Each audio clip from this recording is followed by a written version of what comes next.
নমস্কার, আমি সঙ্গমিত্রা।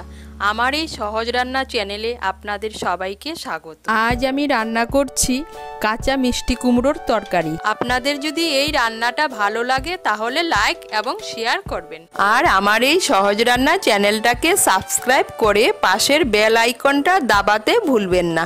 কাঁচা মিষ্টি কুমড়োর তরকারি বানানোর জন্য প্রথমেই লাগবে মিষ্টি কুমড়ো। আমি এক ফালি কাঁচা মিষ্টি কুমড়ো নিয়ে খোসা শুদ্ধ এভাবে টুকরো করে কেটে নিয়েছি।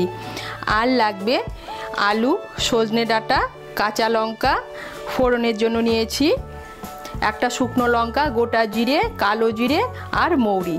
গুঁড়ো মশলার মধ্যে নিয়েছি হলুদ গুঁড়ো, ধনে গুঁড়ো, জিরে গুঁড়ো, লঙ্কার গুঁড়ো। লাগবে দারচিনি গুঁড়ো, আদা বাটা, ডালের বড়ি, স্বাদ মতো নুন। আর রান্নাটা আমি করব সর্ষের তেলে। রান্নাটা আমি সর্ষের তেলে করছি, আপনারা চাইলে সাদা তেলেও করতে পারেন। প্রথমে আমি বড়িগুলো ভেজে নেব।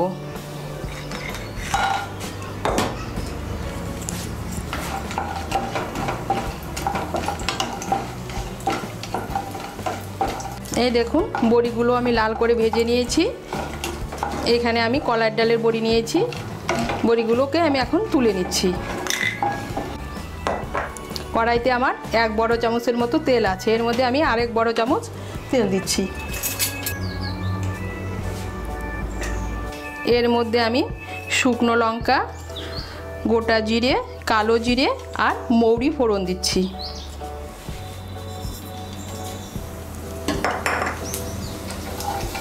দিয়ে একটু নাড়াচাড়া করে নিয়ে এর মধ্যে আমি কেটে রাখা আলুটা দিয়ে দেব।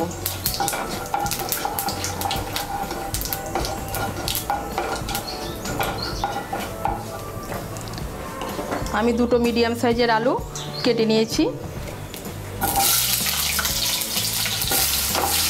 আলুটাকে হালকা একটু ভেজে নেব। এই দেখুন, আলুটাকে ভেজে নিয়েছি। এখন এর মধ্যে আমি দিয়ে দেব কেটে রাখা সজনে ডাঁটা। আমি 3টে সজনে ডাঁটা কেটে নিয়েছি।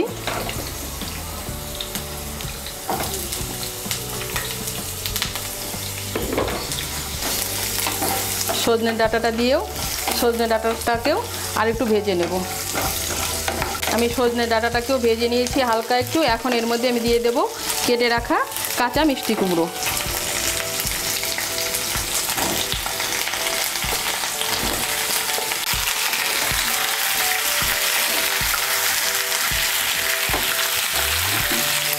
মিষ্টি কুমড়োটাকে ভালো করে আমি তেলের সঙ্গে মিশিয়ে নেব।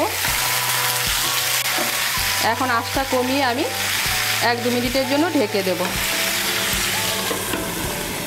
আঁচটা কমিয়ে আমি 2 মিনিটের জন্য ঢেকে দিয়েছিলাম।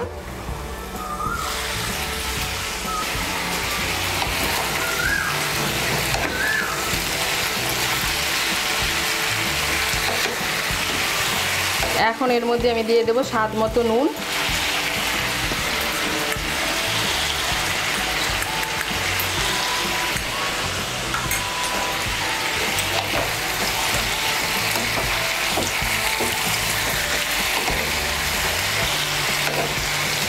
দিয়ে দেব আদা বাটা। আমি এর মধ্যে 1 ছোট চামচ আদা বাটা দিচ্ছি।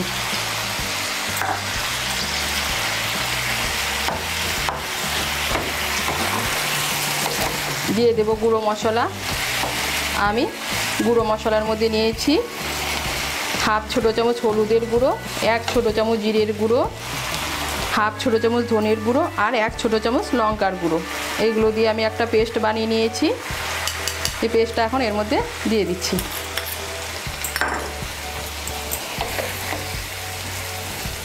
সব মশলাগুলোকে ভালো করে মিশিয়ে নেব। মশলাটাকে ভালো করে সবজির সঙ্গে মিশিয়ে নিয়েছি। এখন আমি আরও 1-2 মিনিটের জন্য নাড়াচাড়া করে নেব।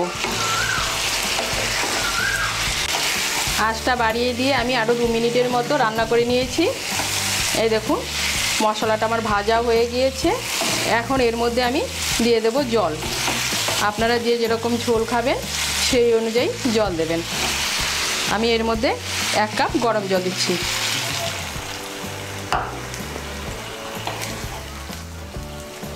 জলটাকে ভালো করে মিশিয়ে নেব। মিশিয়ে নিয়ে আঁচটাকে মিডিয়াম করে মিষ্টি কুমড়ো, সজনে ডাঁটা, আলু সেদ্ধ হওয়া পর্যন্ত ঢেকে দেব।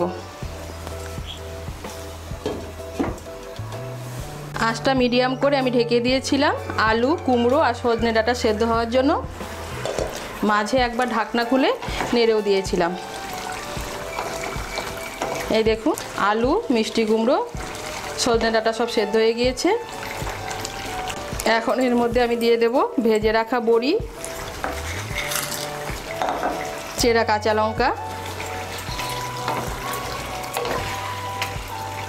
ডালের বড়ি আর কাঁচা লঙ্কাটাকে ভালো করে মিশিয়ে নেব।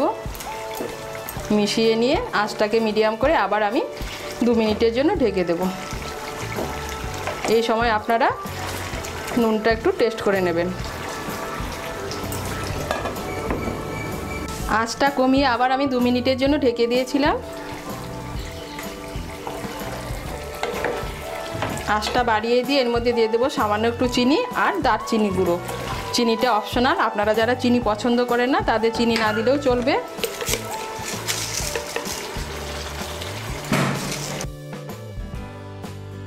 দিয়ে দিচ্ছি হাফ ছোট চামচ দারচিনি গুঁড়ো। চিনি আর দারচিনি গুঁড়োটা ভালো করে মিশিয়ে নেব। মিশিয়ে নিলেই তৈরি কাঁচা মিষ্টি কুমড়োর তরকারি। এটা কিন্তু গরম ভাতের সঙ্গে এই গরমকালে খেতে কিন্তু অসাধারণ লাগে। তার সঙ্গে যদি কাঁচা এক টুকরো লেবু হয় তাহলে তো কোনো কথাই নেই। চিনি আর দারচিনি গুঁড়োটা ভালো করে মিশিয়ে নিয়েছি আর আমার তৈরি হয়ে গেল কাঁচা মিষ্টি কুমড়োর তরকারি।